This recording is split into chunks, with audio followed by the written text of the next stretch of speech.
النهارده بقى ان شاء الله هنعمل شويه كشري مصري، مش هقولك زي بتاع المحلات، هو كشري المحلات بعينه. وهنعرف ازاي نعمل الصلصه بتاعته زي بتاعه المحلات اللي ريحتها كده بتجيبنا من اخر الشارع واحنا ماشيين كده. طيب اول حاجه يلا بينا نبدا، ما تنسوش تصلوا على النبي. هجيب بوله احط فيها نص مج من العدس الجب عادي. عايزه تزودي الكميه زودي الكميه براحتك. هنزل عليها بمجين من الميه السخنه. عايزه تحط عليها ميه بارده تمام، بس حاولي تنقعها قبلها بساعتين لان العدس الجبه بياخد وقت شويه. تمام، هركنه بقى على ناحيه كده لعندي لما اروح اعمل البصله بتاعه الكشري. هجيب طاسه واحط فيها كميه كبيره شويه من الزيت. ما تخافوش الزيت مش هنرميه عامه، هنكمل بيه الطبخ بتاعنا بتاع الكشري. هنزل بيه بالبصله، هنزل بالبصله على الزيت كده لعند لما الزيت ينجدح. انا عايزه البصله تاخد اللون البني بس الذهبي كده جميل. اول ما تاخد اللون الذهبي هصفيها في مصفى وهطلعها على طبق. تمام كده، وهاخد الزيت بتاعه وهكمل بيه الطبخ بتاعي. هي هتمام معايا كده، اقلبها بس تقليبه كويسه عشان ايه يبقى كلها لون واحد. بالطريقه دي انا حاطه تحتها منديل عشان بس تمص الزيت اللي فيها. هاخد بقى الزيت بتاع البصله. اول حاجه قبل ما اعمل الصلصه هجيب حله احط فيها معلقه كبيره من الملح عشان احط فيها المكرونه لما تغلي. معايا راس كبيره انا هرسها من التوم، هنزل عليها بمعلقه كبيره من الكمون ومعلقه كبيره من الكزبره. وهعملهم مع بعض، دي اسمها بقى عجينه الكشري، عجينه الصلصه بتاعه الكشري كده. اقلبها في بعض تقليبه كويسه، انا عايزه ده كله يدخل مع بعضه. هقسم بقى العجينه بتاعه الكشري دي نصين. نص انا هعمل بيه الصلصه دلوقتي، ونص هنعرف مع بعض هنعمله امتى. هجيب الزيت اللي كان مكان البصل عادي، البصل اللي فيه ده ما تخافيش مش هيمرر، ده البصل اللي فيه ده بيدي سكاره للاكل جميله خالص يعني.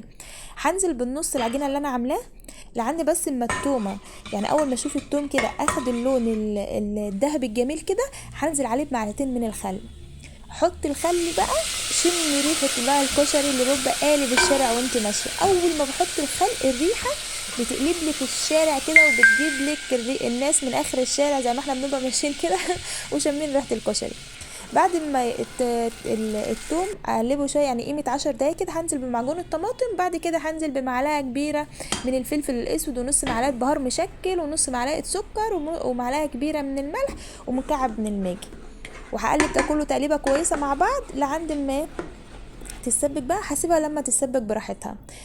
النص التاني ده انا هسيبه دلوقتي، مش هحطه دلوقتي، هقولك هحطه امتى. الحله بقى غليت معايا على النار اهي. هنزل بمج كبير من المكرونه الصغيره ومج كبير من المكرونه الوسط، ومعايا المكرونه الاسباجيتي برضو هنزل بيها. هي الكشري بيحب المكرونه المشكله، وانا هنزل بالمكرونه الصغيره الاول لانها هي بتاخد سوا شويه، يعني بتاخد سوا كتير على المكرونه الاسباجيتي. وهقسم المكرونه الاسباجيتي دي لثلاث اجزاء. عايزه تزودي الكميه برضو براحتك، زودي الكميه على حسب الافراد اللي موجوده في عيلتك يعني. بعد ما انزل بيها بقى مش هغطي على المكرونه، انا هسيبها كده اللي عندي لما تستوي. برضه انا مش عايزه المكرونه تستوي قوي، انا عايزه يبقى فيها سنه كده، سنه سوا لسه. تمام، الصلصه معايا ولا هي تقيله ولا هي خفيفه خالص، وسط تمام. هنزل بقى بالنص التاني معايا ياخد فرة بس معايا، وهطفي عليه. ومعاكي بقى هتبقى احلى صلصه كشري في الدنيا. هجيب حله بقى عشان نعمل رز بشعريه بتاع الكشري. هنزل بالشعريه بالزيت الاول برضو من الزيت اللي انا كنت عامله بيه البصل.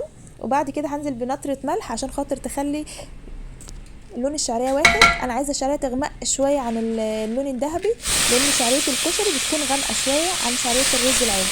هنزل بالرز بعد ما صفيته هديله تقليبه، وبعد كده هنزل بالعدس الجيب بقى. انا اصلا مصفياه وغسلته برضو بعد ما صفيته عشان ينزل اللي موجود فيه. هديهم تقليبه بقى، وهنزل عليهم بنص معلقه صغيره من الكمون ومكعب من الماجي. الماجي دي براحتك، عايزه تحطيها حطيها، مش عايزه تحطيها براحتك. هديهم تقليبه بقى، قلبوهم تقليبه كويسه كده عشان ما يبقاش معجون معاكي يعني. والعدس الرز اللي بشعريه ما باخدش ميه كتير، يعني يا دوب الميه تكون مغطيه الرز معاكي. تمام بالمنظر ده كده تمام معايا. هغطي عليه واسيبه يستوي بقى. شوفوا المكرونه فيها سنه سوا، يعني انا عايزه يبقى فيها سنه سوا كده. هاخدها بقى بعد ما غسلتها، صفيتها وغسلتها غسله كويسه بالميه الساقعه عشان ما تلزقش في بعض تحت الحنفيه. هجيب حله وحطيت فيها نطره زيت. المكرونه وقعت على الارض حطيت فيها نطره زيت، وهقلبها تقليبه كويسه بقى ايه في الزيت كده. هسيبها بس قيمه 5 دقايق وكده معاكي احلى مكرونه كشري في الدنيا. والرز هيبقى استوى معايا وكده تمام كله كده. اول ما الرز ينشف انا مش هقلبه على طول، سيبيه قيمه 10 دقايق وبعد كده قلبيه هتلاقيه استوى معاك على طول.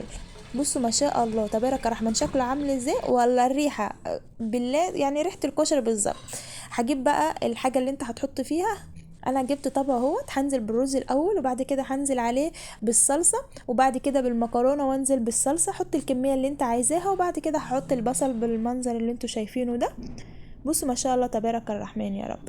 لو عجبكم الفيديو يا ريت ما تنسوش تشتركوا في القناه وتعملوا لايك وشير وتفعلوا زر الجرس عشان يوصلكوا كل جديد، وبألف هنا وشفا يا رب. ويا ريت ما تنسوش تصلوا على النبي عليه افضل الصلاه والسلام. مع السلامه. ماليش